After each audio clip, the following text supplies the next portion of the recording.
listening to the Jersey Guys Podcast, the show that talks about hard rock, heavy metal, AOR, and West Coast music. In-depth conversation and special guests are always on tap, so settle in and turn it up. Now, here are your hosts, Tom and Mark.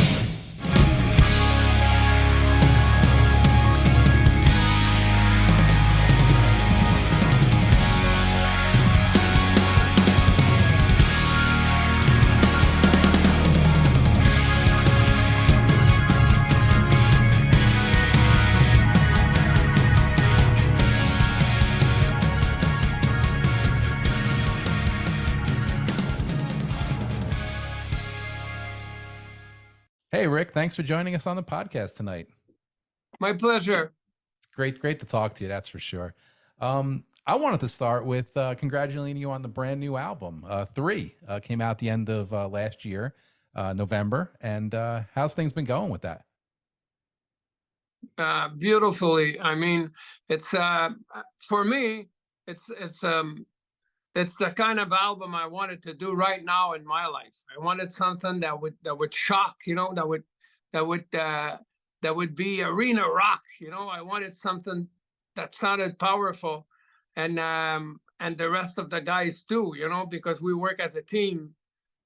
So I'm so very happy with the way the album turns out. Every song on it, I'm happy.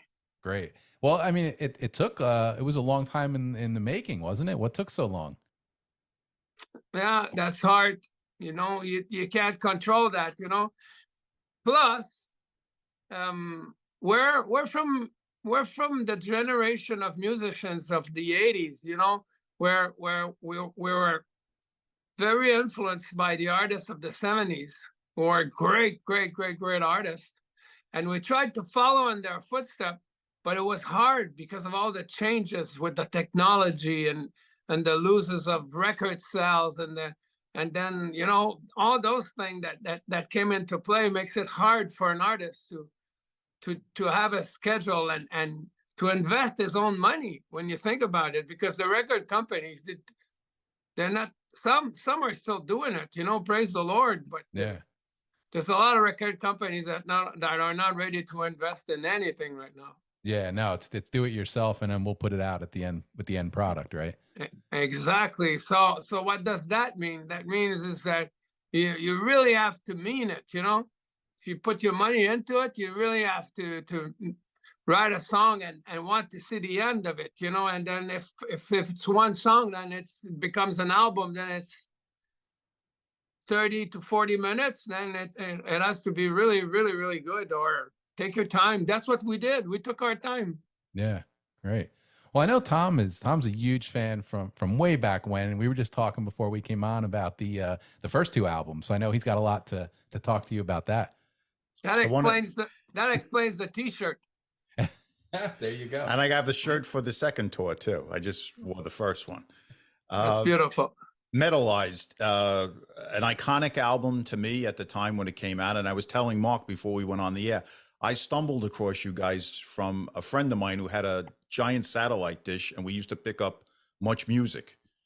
And I saw the first video off of this album back in, I guess it was 86-ish, and became an instant fan. And I know you guys were together before that album got signed.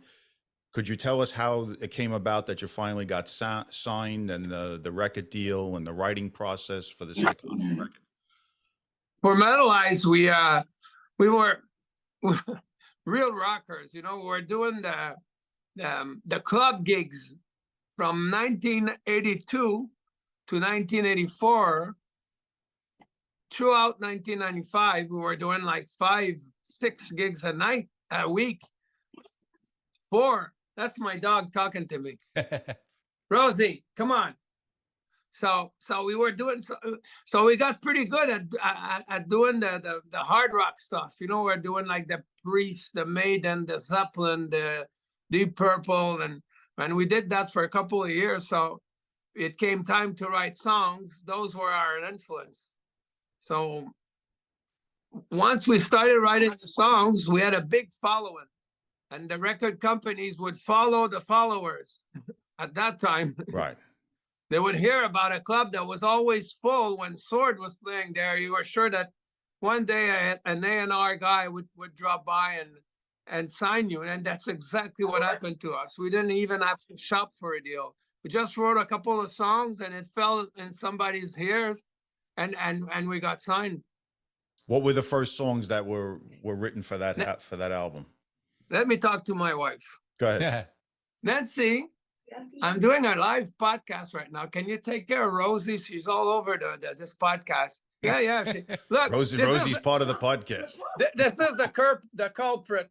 Can you see? Can you see her? Yes. Yep. I can. That's my dog. I love my dogs. I got 3 dogs. I have 2, and I have my girlfriend babysitting them upstairs. So you know what I'm talking about. Yes, I certainly do. Mark does too. They greet him every time he comes here. And these days and age, our pets are part of the family. You know, Yes. they used to sleep in the doghouse. They don't sleep in the doghouse. No, I anymore. know. We sleep in the doghouse. They get to bed. Well, not me. I don't sleep in the doghouse. I don't either. I've learned to You know behave. why? I've learned to You know behave why? myself. Why? That's why, because I'm a perfect gentleman to my wife. That's There you go. why. So, anyways, that's what happened with Sword. It all came naturally. The record deal, the writings, the songs. Look, what's one of the most recognizable song on Metalized? FTW. You know, and Follow the wheels. Yeah, and this is I came up with the idea from a guy who had a patch, a motorcycle patch, and it meant FUCK the world, you know? Right. That's what that in their language, their lingo, that's what it means. So look, I got my Harley right, and it's parked beside the piano. There you go. But so I meant, you know what I said before, when you write song, you have to mean exactly what you're Right. saying. If you take on a subject, you really have to.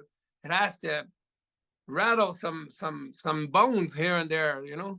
Yeah. So, anyways, What was the that album? And to me, you guys had a very signature sound and have maintained that signature sound even with the current album. How did that sound get honed? Like, what would you look back and say, our sound is from this, that, and the other thing? back then it was from all the playing. We would play all the time. When we were not gigging for sometimes peanuts, you know, because back in the 80s, the bars, they would pay you, but you know, it would cover the soundman and the lightman. Right. Yeah, but all the playing, because when we were not playing, we were rehearsing. Figure that out. Yeah. That's where the sound comes from, you know. It's from the passion that everybody brings in. Everybody's passion and everybody's instrument, very important. And your vocal style and vocal phrasings, who would you cite as some guys that were big influences for your style, which is a very identifiable voice that doesn't sound like too many others? My biggest influence is Robert Plant.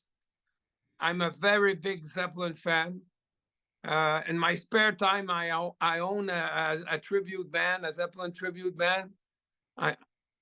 But I don't sound anything like him. I know it. I don't. But when I do the tribute thing there, kind of come close. But for the Sword sound, no, not at all.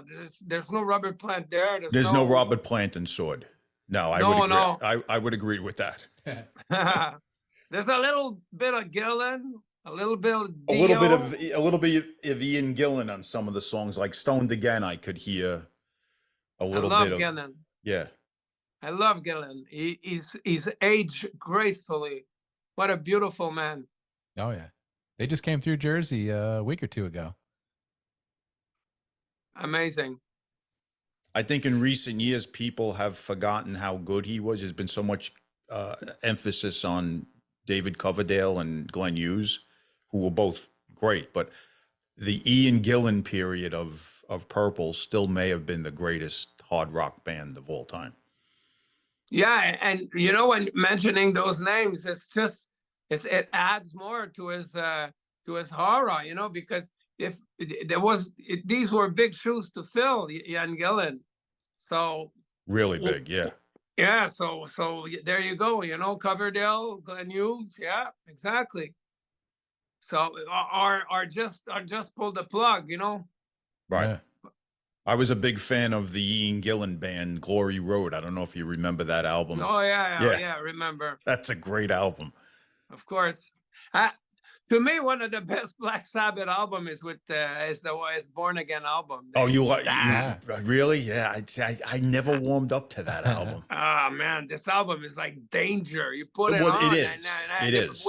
windows are gonna open by Yeah. themselves, and demons Yes. are kind of coming to the house. Yeah. I love it. I love it, man. It was really heavy, that album. Yeah. So that moves us to the second album, which is my personal favorite and one of my favorite albums of the entire mid to late 80s. Where did the band go from there? Because to me, as much as I like the debut, the second album was even a bigger jump up in terms of songs, production, your vocals, which took on a more sinister, meaner sound, which I liked. Could you tell us how that all came about from the first album to the second album? Well, first, I'd like to say that I'm really happy with what you just said, because it differs from one listener to the other. Some people will say, Metalized was way much better than Sweet Dream, and some, like you, will like Sweet Dream even more. Even more. Yeah. So to this, I say thanks, and my response is very simple: is that I told you my influence, you know, it's Robert Plant. If you listen to, I'm not comparing myself to Robert Plant or Led Zeppelin, but these are my heroes, you know, the Beatles, Zeppelin. If you listen to the first album and you listen to the second album and the third album, there's like big difference between Led Zeppelin 3 and Led Zeppelin 1, right? Right. Oh, yeah. Who wants to redo the same album over and over again? Not me. Yeah. I don't care. Not that I don't care. It doesn't affect me if I hear that somebody's taste is leans toward the first one more than the second one. Not a problem with that, you know. But if somebody goes as far to say, it's crap compared to the first one, that's when I say to myself, well, you're not listening. Yeah. You need to find, or you need to find yourself a real job, because you're probably doing a shitty job at what you're doing to compare work, somebody's work to manure. As a fan, I found the first album, as much as I loved it, the personality of the band really hadn't developed yet until the second album. When that second album hit, I remember the first time listening to it, I was blown away. It had a bigger, I thought it had a bigger, fatter production. Your vocals, I thought, were even, you know, better than the first album. I just saw like the difference of those 2 years. And I put it on the same level as at that time where like a band like Savatage was at. Like, it was heavy, it was nasty, it was mean, it was meaner than the first album, which I liked. It had a real gruff edge to it, you know, yet had very good songs. Like, as soon as you heard the songs, they clicked, but it had that real gritty edge to it, which I liked. Yeah, well, it was the continuity, you know. Like I said, you know, everybody's got their heroes. Mine tend to not redo the same album over and over again. And that, to me, being an artist is a little bit a part of that, you know, trying to, I don't know. Anyway, as you grow older, your tastes change, your way you sing change, the way you play guitar change, the way you listen to music changes. Yeah. So you stay a rocker, but your rock sound is allowed to evolve or to even just kind of change, you know.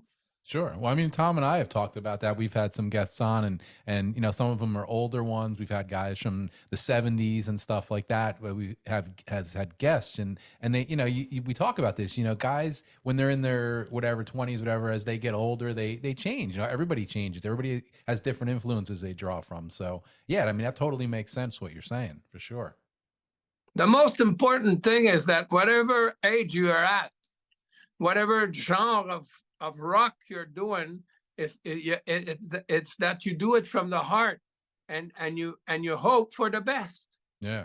That's all there is to it. Because if you do it from the head and you miss your mark, then you knock yourself on the head, you know. Yeah. But if it comes from the heart, you go, well, okay, maybe they'll get it in a couple of months, or maybe they'll get it when I'm dead. But one day they'll get it. Yeah. The song Land of the Brave, which is my personal favorite on that album. Could you tell me a little bit about the writing process of how you came up with that song? That's my wife's favorite too. Oh, wow. It really is. Well, it was at the time where it was really back in '89 that when I wrote the lyrics for that. It was I think the first Afghan war in America with you guys, wasn't that? That was 90, yeah, 90. 89, 90, I guess. Yeah. 89, 90. Yeah. So it was around the corner, and I could feel it, and I thought to myself, let's write a song about war, because it's I'm sure that it's gonna age well, because there's always gonna be war. So Yeah. if I listen to it in 20 years, the subject won't be outdated, you know. And hey, I was right. Yeah. And one of your best vocal performances, I think, on of all three albums was that song also. Well, let me tell you one thing about that. During a live concert, when I nailed that one, everybody's happy. Yeah. Right. Yeah, no, it's a demanding song to sing. I could imagine it, especially all these years later. And I'm fine. I wanted to ask you, Rick, when Tom and I were talking about this prior to starting the podcast tonight, you played a show in 1988, February, in New York City. I saw it on your website. You have the tour discographies there from all your tour dates from the years past. And do you remember where you played in 1988 in New York? No, I don't remember, but I remember we went to Steve's music store, and we went to the statue, and we got scammed with the watches and everything, you know. We had the big tour. Yeah. The guy in the tour bus he would say, hey, today we're gonna go visit the statue. Yeah. Hey guys, what? Don't buy anything. Why? Don't buy anything and you'll be fine. So we all bought a watch before taking the ferry. Mm-hmm. And we would visit the statue, and while we were coming back on the ferry, none of our watch was working anymore. So you must have played in Manhattan. Yeah. It was in Manhattan. Yeah, I remember. It was an old church. Could it be? Oh, the Limelight. Oh, the Limelight. Yeah. The Limelight. Okay, yeah. There you go. I played twice. I played with Sword and Saints and Sinners back in '92. Oh wow, at the same place, the Limelight. Yes. Wow. Yes. Okay. Did not know that. Yeah, we were trying to speculate where it was at. We're like, could it have been Lemoore? Could it, was it the Ritz, the Limelight, or Cat Club, something like that? Interesting. So if you could tell us a little bit on the second album, you did open for some major acts, correct? Yes, we did. And we toured with we were back home, riding in one automobile for the band. Where like the new album, you heard the song Unleashing Hell. Mm-hmm. So think about the lyrics of that new song, and I'm talking about way back how it was. Gotcha. So we were riding in the Sword Mobile, we used to call it, and we were listening to Master of Puppets, and A to B, man. At that time was cassette, plan, B, go, Yeah. And we were saying to ourselves, this is so great. I mean, man, what an album. And for a couple of months, we were just writing and going to rehearsals, to the show, and listening to that. And our phone rang, and it was our manager that was telling us, guys, Metallica are touring right now, and they love your album. They keep listening to it on the tour bus. They want you on the tour when they come to Quebec. Wow. That's when life imitate hearts or something like that, you know? Yeah. We went, what? So we that's the first big tour we got was that way. It's our music that did it for us. They say your reputation is ahead of you. It's not behind you, you know? Right. It was true there. So we got to meet the guys. It was a tough time for them because that's when they had the tour bus accident in Europe. Yeah.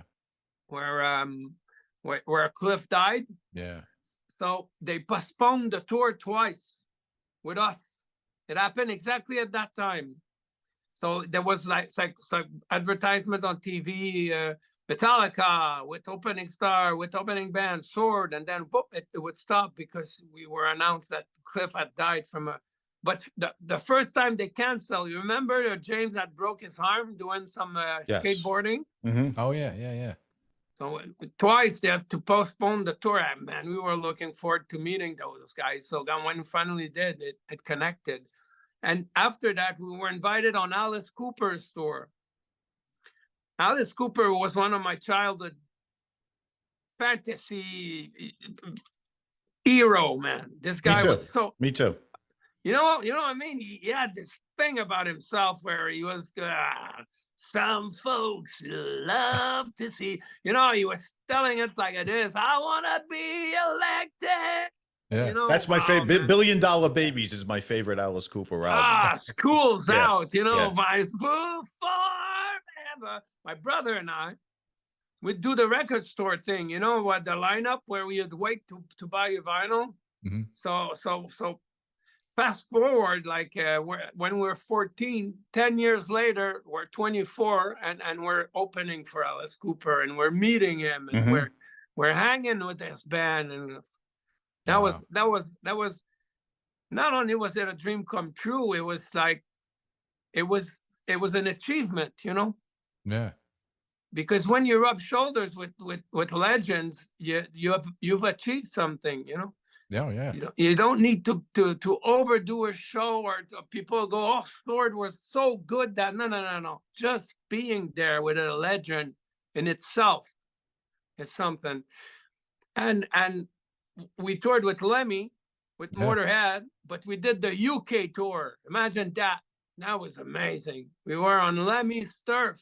Yeah. So he took us in this neighborhood. When we had time off, we would hang with Lemmy. Wow. People dream of that, you know, because this guy is more than a symbol. He's an icon. Yeah. So Even that would have been, was that the rock and roll tour from Motörhead? Yeah, exactly. That was the rock and roll.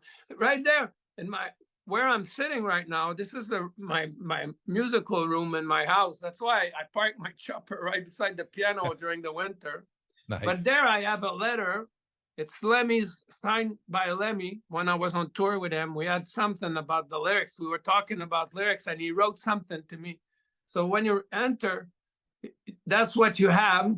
And on the other side is my personal Robert Plant autograph. Ah. Because, you know, you were talking about Sword's video, the first video for FTW and Stoned Again. We did that when we were touring with Motörhead in England. And the UK, you know, Scotland, Wales, and we were shooting videos. And while we were shooting videos, Robert Plant was shooting his video at the same place. Oh wow! So I got to hang with him for like an afternoon for a couple of minutes, which to me seems like an hours, if not weeks. I bet. In my mind, we developed a relationship. Yeah. But it only lasted like 10 minutes. Yeah. And that was for his first solo album? Yeah, he was doing the video for Tall Cool One. Yeah. That Nice. So the first solo album is my favorite. To me, as much as I liked his other solo albums, nothing was ever as good as the first one.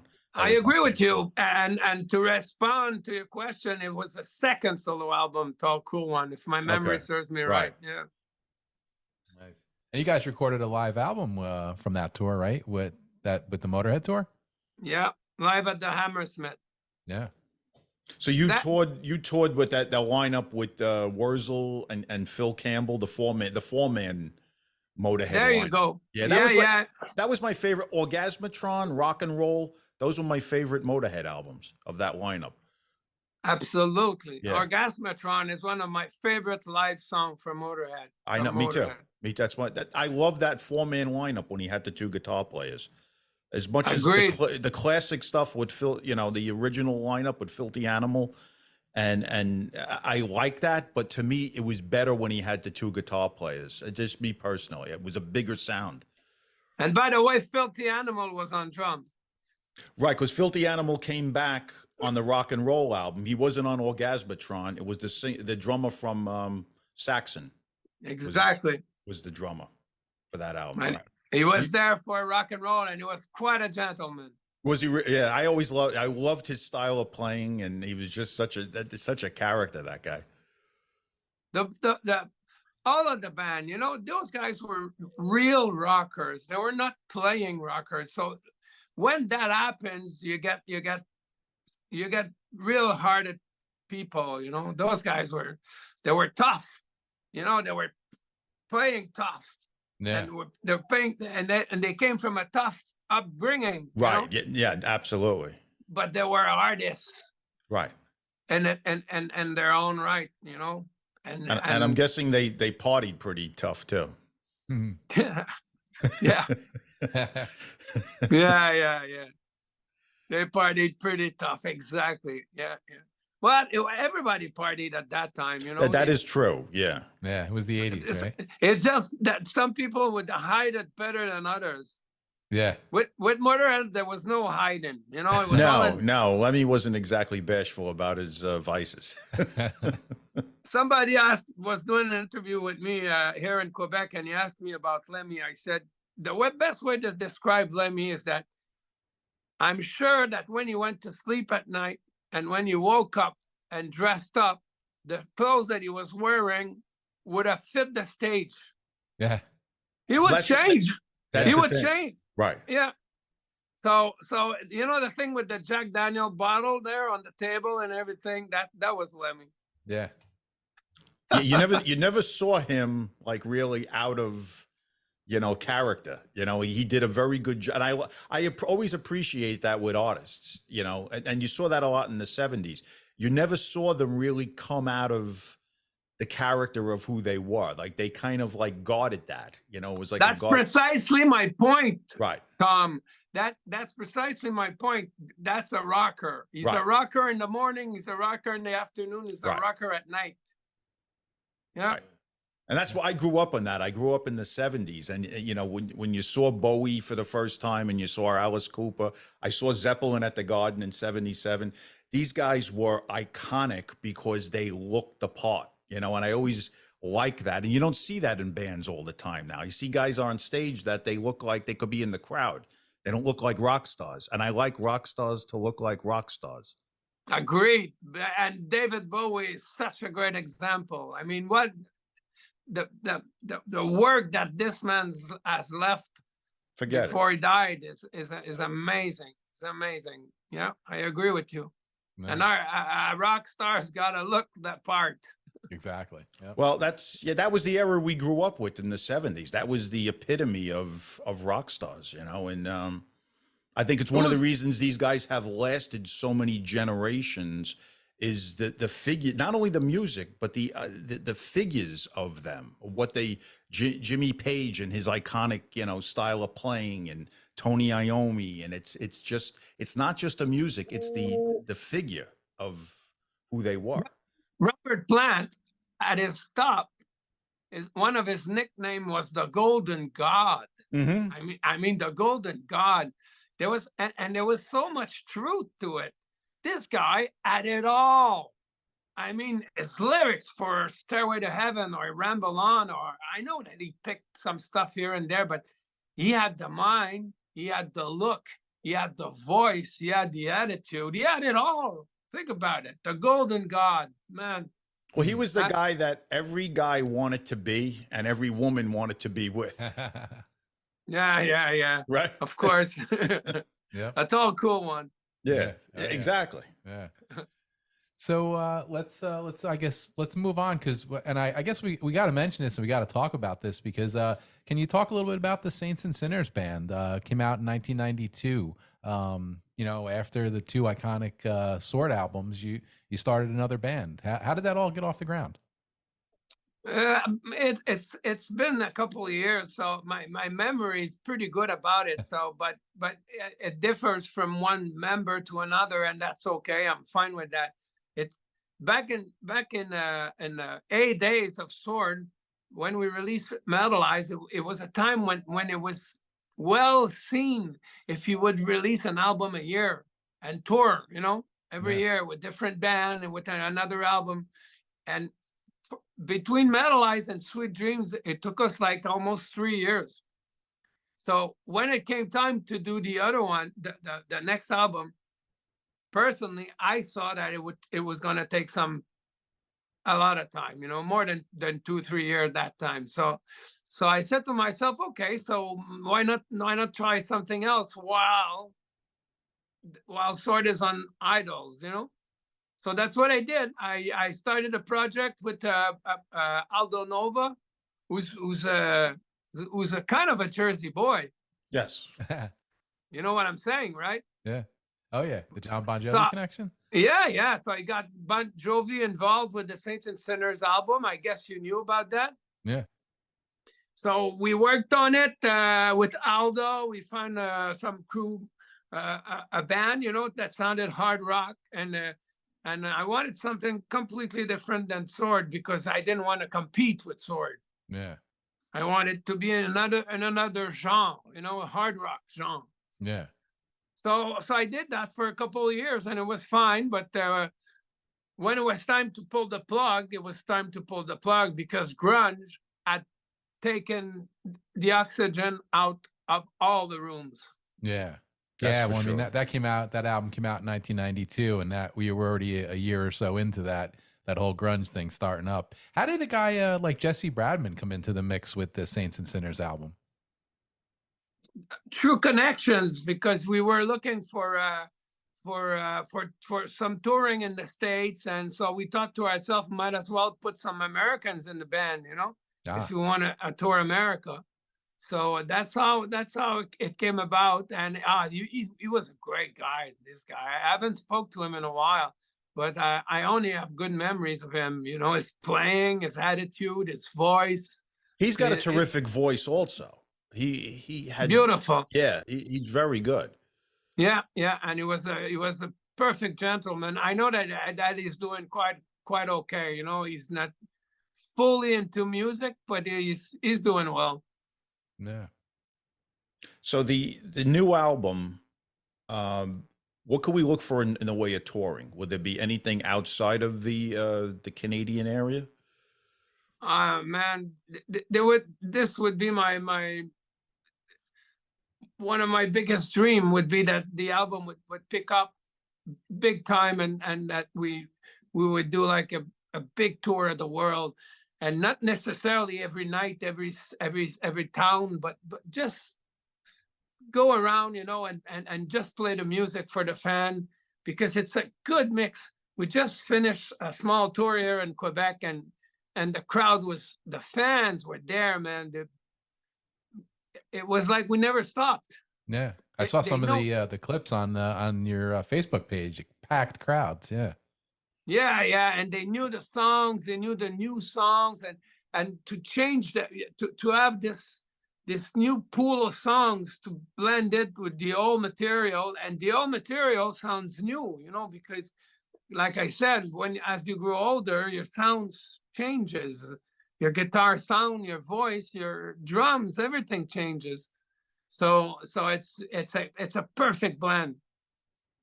Now, you're one of the few bands that are still around that have the classic original lineup together. Was that hard getting it together? Was everybody on board with that? How did it all come about that you got the whole band together? Because you don't see that much anymore with the older bands. It's a lot of replacement players, and to see this band in its classic form, for me as a fan, was quite a shot in the arm. Well, there's different factor to explain it. First and foremost, the drummer is my brother, so the proximity right there. You have half of the band that you're sure that you get. Yeah. And then the two Mikes, Mike Plant and Mike Larocque, they're friends from school. We went to school together. We went to high school together. We started our first band together, and we toured the world together. So the connection is very, very strong. From the get-go, we did something that mattered, So like, if I speak for myself, after Sword, I did a lot of stuff, man. And it was all interesting. It was all worth the while. I did TV shows, and I brought, I had kids to raise and get through college and all that thing, but if you ask me 30, 40 years later, what's your claim to fame? I would have said Sword. Mm. And I've been in 50 different projects. Yeah. I would have said Sword. So it was a matter of time before we all get together. So the same applies, I guess, to Mike Larocque, the bass player, because after Sword, he did some stuff, but then he became a salesman for a company, which worked out really, really good for him. He kept very strong with his instrument. He kept playing, but it was more low profile. But if you would to ask him, what's your claim to fame? I guess his answer would have been the same as ours. Right. So the proximity, we all live near each other. That's why we all went to school together. We live on the south shore of Montreal. We're like country boys. And the proximity helped a lot. And the fact that when we stopped doing the gigs there for Sword, because like I said, when grunge came about, there was no reason for any band to rekindle or do something. I mean, it was grunge for 5 years, Yeah. So, I mean, the band's back in, you got the cycle moving again. The album is out, came out late last year. You're touring, you're going to play some shows. Hopefully, a little bit more than just the general Canadian area where you guys are at. But I mean, will you keep this moving forward now? Is Sword back full time, or are you looking at another album down the line? We're just looking at the shows right now, where I understand the question, because it took us a while to release a third album. So people are already thinking to themselves, are they going to release a fourth one? But we're so not there right now. Okay. Right now, we're just hoping and hoping that the album is going to be picked up somewhere like it did before.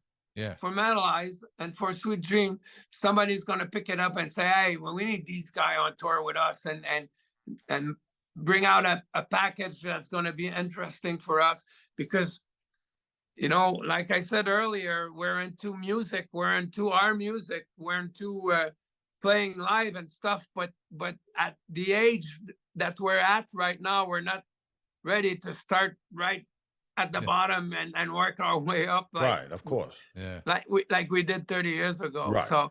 So now we're just focusing on the shows that are in front of us to make sure that we're at the best that we can be. The songs are tight, that everything is perfectly in tuned, and we'll see where that leads us.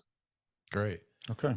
So where can fans keep up? It's swordmetalized.com is where everybody can keep up on the latest information. Yes, and obviously social media, just Facebook it, Sword Metalized, and we have an official page. So that just get hooked with our page, and the information when the tours are going to be announced, they'll be announced there. Yeah, great. Well, anything else, Tom? No, thank you very much for coming on, Rick. It was a pleasure finally getting to talk to you after all these years, being a fan. Yeah. Well, thanks for the support because we really need it. The album's just been out, so the word's got to be spread, and the fans have to hear the songs because to me, they're very, very good songs. Yeah, great. Well, I mean, best of luck with the with this new album, and we hope to we'll keep we'll put all the social media links and everything when we post this, and we got to get the word out there. You guys are back. Yes, yeah, get the word out there, and when we come down to New York, because we will come down to New York. Yeah, that's what was going to be my final question. Would you at least see maybe the potential of playing a New York area show down here? Would be great. It will happen. I see it. I see it in the future. A tour of America by Sword, like in 2024, probably. Something's Excellent. gonna happen. And once we're in New York, you guys are invited. I want to meet. I want to meet you in person. Well, if you play, we'll be there. Exactly. Yep. That's perfect.